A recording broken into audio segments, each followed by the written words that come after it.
మనం రోజూ మన ఫోన్కి ఛార్జింగ్ పెడతాం. ఎందుకు? అది పనిచేయాలని. మరి మన మనసుకి, మన ఆత్మకి ఛార్జింగ్ ఎక్కడి నుండి వస్తుంది?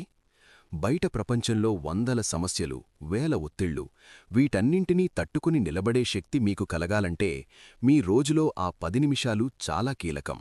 ఒక శిష్యుడు తన గురువుగారిని అడిగాడు, గురువుగారు, ప్రతిరోజూ పూజ చేయడం వల్ల ఉపయోగమేంటి?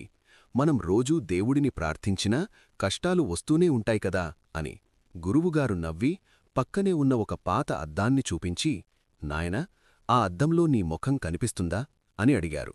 ఆ అద్దం మీద దుమ్ము పేరుకుపోయి ఉండటం వల్ల శిష్యుడు, లేదు గురువుగారు, అంతా మసకగా ఉంది అన్నాడు. అప్పుడు గురువుగారు ఒక తడిగుడ్డతో ఆ అద్దాన్ని తుడిచారు. ఇప్పుడు శిష్యుడి ముఖం అందులో స్పష్టంగా కనిపించింది. అప్పుడు గురువుగారిలా చెప్పారు, మన మనసు కూడా ఆ అద్దంలాంటిదే.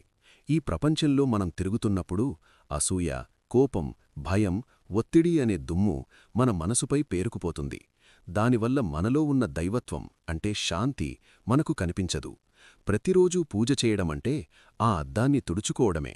పూజ వల్ల నీ సమస్యలు మాయం కాకపోవచ్చు, కాని ఆ సమస్యలను ఎదుర్కోవడానికి కావలసిన స్పష్టత అంటే క్లారిటీ నీకు లభిస్తుంది.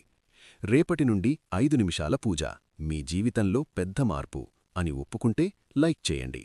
ఓం నమో నారాయణాయ అని కామెంట్ చేయండి.